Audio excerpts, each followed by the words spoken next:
Now in this lesson we're going to consider sketching trig functions.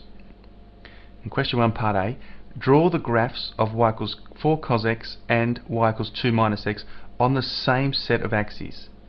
And we're asked to use the domain x is between minus 2 pi and 2 pi.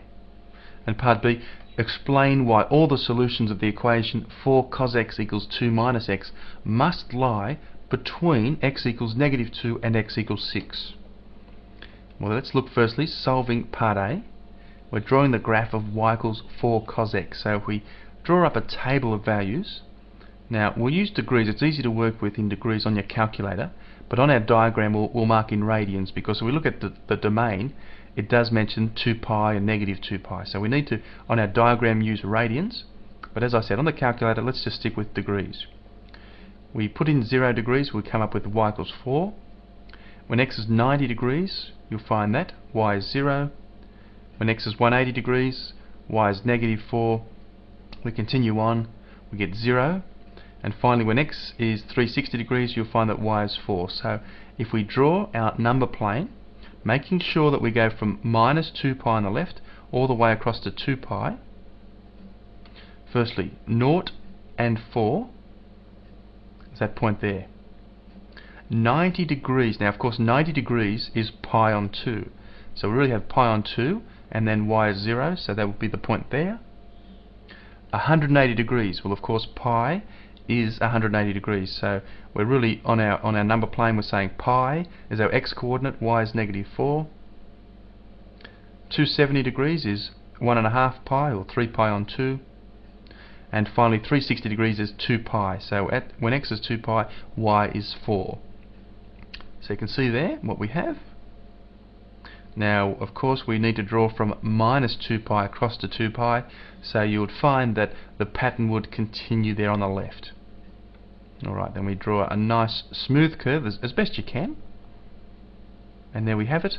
Of course, once we draw any sort of curve, we need to label it with its equation. So in this case, y equals 4 cos x. Right, good looking curve. What else? We're asked to also draw y equals 2 minus x on the same set of axes. So y equals 2 minus x, just a straight line, isn't it? So with any straight line we need the x and y intercept. So we'll say when x equals 0, y you'll find is equals to 2. So we'll mark that on the diagram. X is 0, y is 2. And the other thing, when y is 0, if we substitute, we get that x is equal to 2. X equals 2. And that would be a point there on the number plane, alright? So pi on 2 is about just over 1.5. Pi is 3.14, so you'd find 2 would be around about there. Okay, straight line. Let's draw our line through those 2 points we found, and again label it with an equation, y equals 2 minus x. Excellent, part A is done. Let's go to part B. Explain why all the solutions of the equation 4 cos x equals 2 minus x must lie between x is minus 2 and x is 6. Well, firstly, the equation, let's look at the equation. 4 cos x equals 2 minus x. In other words, it's asking, when do the two lines meet? When does the curve 4 cos x meet up with the line 2 minus x? Well, from the graph, it can be seen that there are 3 intersection points. There we are, 1, 2, 3. There are our 3 points of intersection. That's where the two curves meet. That's where the curve meets the straight line. So when that's the case, we can say therefore the equation has 3 solutions. Okay, 3 intersection points means the equation has 3 solutions. Now let's look at each solution individually.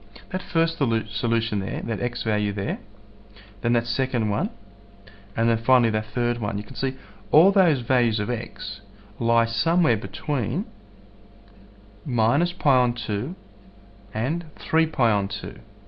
Right, you can see that all those 3 solutions, because when we solve an equation we're dealing with the x value, all those x values lie somewhere between minus pi on 2 and 3 pi on 2. We can definitely say that. So i.e. x is between minus 1.57 and 4.71. That's the equivalent decimal values. So if x is between those values, we can certainly say that therefore all 3 solutions are between x equals minus 2 and x equals 6, because that's what the question B asks us to show. tremendous. Let's move on. Our next example, still on sketching trig functions, we need to sketch y equals sine 2x, this time only from 0 less than or equal to x less than or equal to 2 pi. So after that we're going to use the sketch to solve graphically sine 2x equals x minus 1. Very good. Let's start by our curve firstly. We're only starting at 0 this time because we're going from 0 up to 2 pi, so we can mark it in. Okay, draw a decent sized diagram. Pi on 2, pi, 3 pi on 2, and finally 2 pi. Now even though we've marked in radians on our axes, when we use our table we're going to stick with degrees. So easy to work with on the calculator. So when x is 0, substitute it in, you'll find that y will equal 0. When x is 90 degrees, sub it in. Well, 2 times 90 is 180. Take the sine of 180, get 0 again. When x is 180, we substitute. 2 times 180 is 360. Sine of 360 again is 0.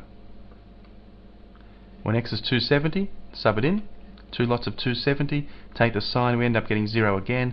And finally, subbing 360 degrees, we get 2 360s are 720. Take the sine, we get 0 again.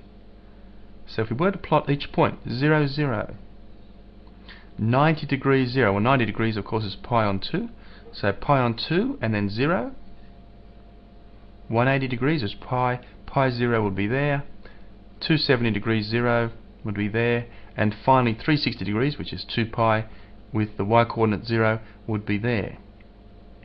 So at this stage it looks like we have got a straight line going right across, but of course with our sines and cosines etc we expect a nice looking curve, certainly not a straight line. So what we need to do then is we need to pick a few more points. Now look at the equation. It says y equals sine 2x. Well, that 2 indicates we're going to, the opposite of 2 is a half. We're going to work our points halfway between the points we've already got. So 45 degrees would be one, and 135 degrees would be another.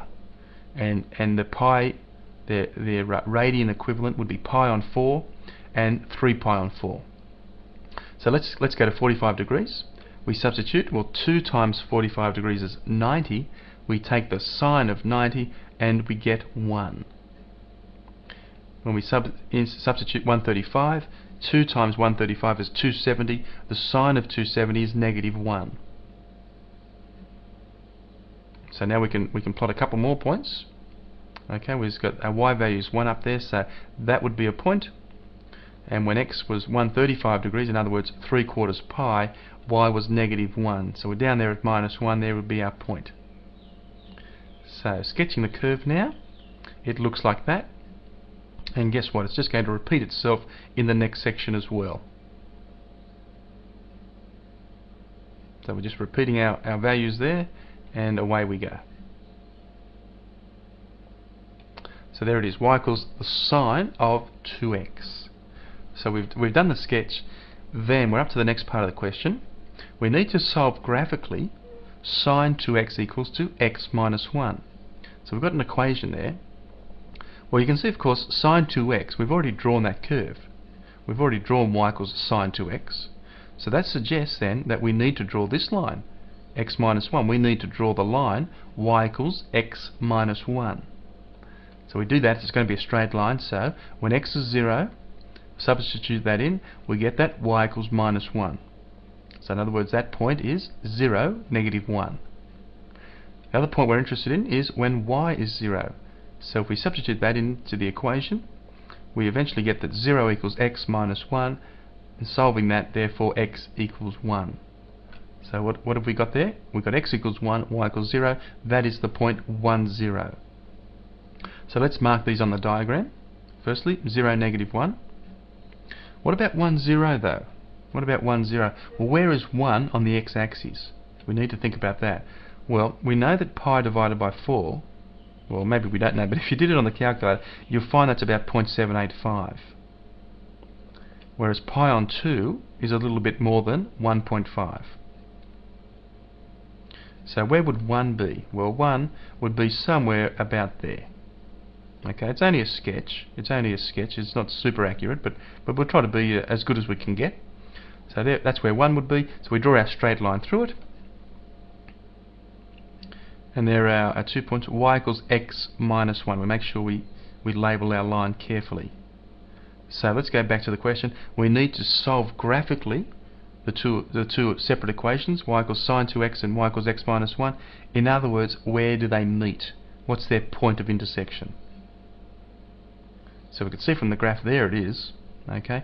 When we're trying to solve the equation in terms of x, we need the x coordinate that it matches with. So we need that value of x, which would work out, alright, to be about 1.4. So from the graph, the point of intersection of the two lines is at approximately x equals 1.4. So we'd finally say, therefore, for sine 2x equals x minus 1, our solution would be that x is approximately 1.4.